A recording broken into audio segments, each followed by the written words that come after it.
Hello and welcome to this tarot reading for Saturday the 6th of January 2024. I'm Dee and I'm very happy to have you with me for this reading. Welcome to my brand new channel and the very first reading that I'll be posting on it. So if you're watching this, you're here right at the start of what I hope will be a really lovely tarot journey. And there are a few reasons other than that why this is a special reading. So one of them being the 6th of January is actually my birthday. So this is my birthday reading, and there'll be messages in there for me as well as for you. But also because I'm using a brand new deck, which I'm utterly in love with, which is Tim Burton's The Nightmare Before Christmas deck, which was gifted to me by my mum at Christmas, this Christmas just gone. And this is the first time that I will be using it to read for others. And I just love these cards. This is such a beautiful deck. I really feel a connection with it. Mum got it for me because she knows that I'm a big Nightmare Before Christmas fan. I love the movie, love the music, and that whole Tim Burton, Danny Elfman, Disney collaboration really is just such a sweet spot for me. But also, you know, the fact that I got these from Mum, you know, they're a gift from her, it also makes them very special. Mum is also a tarot reader, and my love for tarot, my fascination with it, stems from watching her do readings for others when I was a little girl, and feeling so inspired and intrigued by her and by the cards that now I am reading for others. So a lot of reasons why this is a special one, but thank you for being here, and I'm going to dive into the reading now. And I'm going to be drawing on the traditional meanings of the cards, but also I'm going to be weaving in messages from the unique images that are in this particular deck. So I'm going to be zoning in on things that stand out to me and weaving that into the meaning of the cards. So let's start with the Magician, which is the first card that we've pulled today. We've actually got the Magician, the Hanged Man, and the King of Presents. So the Magician and the Hanged Man are major arcana cards, and we have the King of Presents, which is a minor arcana card.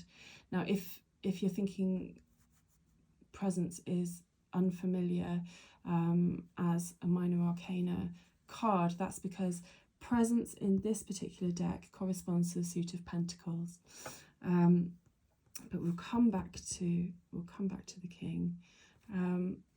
Let's have a look at the Magician. So the Magician is such a gorgeous card to pull when we're less than a week into the new year, because it indicates that there is a power present, a power to manifest our ideas and our visions, our hopes, our dreams, our desires. It speaks to that magical power of manifestation. And when it appears, it's saying that presence of that power is within you.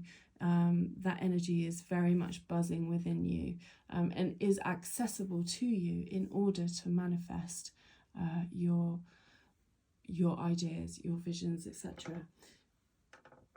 Now, obviously, in the run-up to the new year, or in the immediate wake of the new year, many of us will have been giving time and consideration to what we want to manifest in 2024. So, you know, this for many has been a time of intention setting, goal setting, thinking about what we want to achieve or what we want our lives to look like this year. And, you know, some of us will have come away from that process with one or more resolutions. I'm not sure. I don't love the word resolutions, but one or more intentions for how things that we want to bring to fruition or bring to life or to conjure, in the sense of that magical ability to conjure into existence. So when the magician appears, I think it's good to think about. Let's think about the meaning of the word abracadabra as a magical word. Its origins, the meaning is around I create as I speak. So when the magician appears, it's important to think about the power of your words. So our words, whether we are speaking them externally to others or internally to ourselves, have extra power when the magician is present. So they are a potent force for manifestation, and that means they can manifest either positive or negatively, according to how we are speaking and the kind of words and language that we're using. Now, that's really interesting in the context of this particular image, because as you can see in this deck, it shows these two witches, one being littler, one being larger. Now, this makes me think about the concept of the inner child and how we speak to our inner child. So it's very difficult to manifest positively from a place of negative self-talk. So when we're thinking about the concept of healing the inner child, is thinking about, okay, the 6-year-old you is still you. That person still exists as the inner child within you.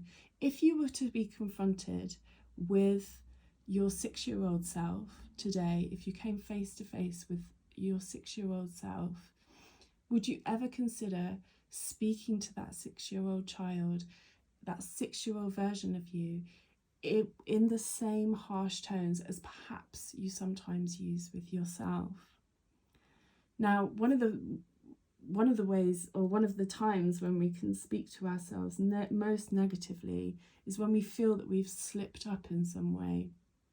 And intention setting for the new year is all well and lovely and good, but it sometimes can result in us feeling a pressure to be perfect and perfectly consistent at the beginning of the new year. And when we find ourselves slipping up, say, if or when we find ourselves slipping up on day 1, 2, 3, 4 of the new year, when our actions aren't aligned with our intentions, that can sometimes lead to negative self-talk, where we might speak to ourselves internally, inwardly, harshly, harsher than we would speak to a 6-year-old child, to our 6-year-old self, or to someone that we love, to a friend. Often we are far harsher with ourselves than we ever would be with a loved one, and certainly that we ever would be with a child. So it's that concept of healing the inner child by showing them compassion, forgiveness, gentleness, when we are not perfect, because no one can ever be perfect. So, it's great to strive and have strong intentions for wonderful things, but being a very harsh self-critic can sometimes lead us down a bit of a shame spiral, which can put us in a negative spot, which can be quite hard work to clamber out of. So I would say, with the magician being present today, if you catch yourself being harsh with yourself, because for any reason, but especially if you find yourself not faltering on the intentions that you set yourself for January or 2024, just catch yourself, flip it, be compassionate with yourself, be gentle, and from that place it's far easier to then manifest positively, rather than from a place of shame and guilt. From a place of gentleness and compassion is a much easier place to manifest the things that you want to achieve. So that's the message that I'm getting from the Magician. I'm also picking up, we've got a double broom here. The imagery of the witch's broom, that symbolism is often, it plays into sweeping away negative energies. And so, out with the old, in with the new, certainly out with any negativity. And again, any negative self-talk, any negativity that's creeping in the early part of the year, particularly if it's self-directed, catch it and just sweep it out, because it is not your friend when it comes to manifesting your desires. So let's move on to the Hanged Man. So the Hanged Man in many decks, and certainly in the Rider-Waite-Smith deck, the Hanged Man is pictured upside down. So he's pictured hanging by his feet rather than by his hands. But in this deck, Sandy Claus, as Jack Skellington calls him, is suspended by his wrists, and is hanging by his wrists. And he is, in the film, he is captured. He's actually in Oogie Boogie, the boogeyman's lair. And he's surrounded by these demons and monsters who are it's quite a threatening image, because he's trapped and being threatened by these entities. Now, I actually think that this is a really positive card in the context of this spread, and I'll explain why. So the Hanged Man, because he's upside down, often in the other decks, often speaks to a change in perspective, seeing things from a different viewpoint. But it also speaks to being forced to pause. So you're in a situation of forced pause, where you are forced to confront something or see something. And the fact that this card has all of these scary entities around him is really interesting to me. I think what is lovely about them is that they look very threatening, but they're not touching him, and they're made of ether. They're not solid. They're like shadows or silhouettes, but they're not, it's like they're not real. They're an illusion. And I feel that this is speaking to fear and insecurity that exists as an illusion. So fears and insecurities that exist within the mind that aren't as threatening in reality as they are in the mind. So this could be something that is happening for you right now, where you feel it's a fear that's crept in. And I feel that, we're seeing more of Sandy Claus than we would normally see because of how he's suspended. So we're able to see his little legs here. And I think that this is speaking to me about exposure and a fear of being seen. A private fear of being seen, being more seen than you normally would be. Okay, so that to me could mean, let's think about it in the context of the Magician and our New Year's intentions. So let's say recently, perhaps as part of your New Year intentioning, you had resolved to be more visible or more present on social media, or you had decided that you would set yourself a goal of public speaking, being a better public speaker, or perhaps, speaking up more in meetings at work, or voicing your opinion more with your peers or your family, or trying out like a bold new look that would get you more attention, or sharing your art or your writing with others. Any of these situations would require us to be more seen than we had previously been. So it may lead to this feeling of vulnerability, where you're feeling exposed, and perhaps you'd set yourself a goal, something along these lines, but now you're feeling the fear, you're feeling the pressure of that goal, and feeling threatened in some way by it. Excuse me, my cat is about to disrupt the cards. So let me just move. Hello, sweet pea. There we go. So perhaps that there's a fear of exposure, and I'm not getting the sense that it's around being found out in some way. I'm more getting the sense that it's around being more seen. So if that is something that is happening for you right now, rest assured that the fear of it is far more real in your mind than it is in reality. It's an illusion. I feel that you're in a situation where you're being forced to confront this fear right now.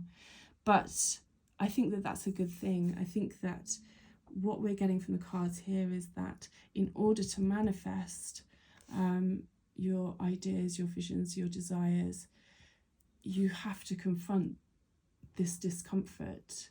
You've been forced into a situation where you need to actually have a look at why you're feeling this way, what are these fears and insecurities? What is the worst that could possibly happen? And is it as scary as it feels in reality?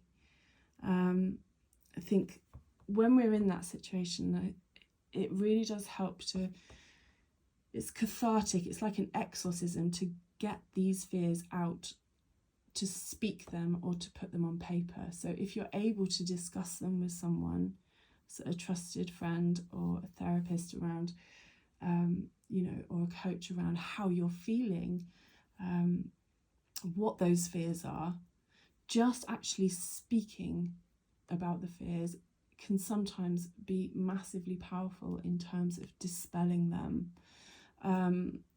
Or if it doesn't feel right to speak about them, then, if it feels fiercely private, then journaling is also a great way to dispel fears or to move towards dispelling fears. So, really kind of sit with that feeling, identify what is it that's really kind of holding me back, keeping me stuck, putting the fear of God into me around being seen, being more seen in some way, and perhaps put words on paper just to get that out, and do some work towards releasing that, because the cards are actually suggesting that this is the bridge between having the ideas and the vision and the magical power to make that happen.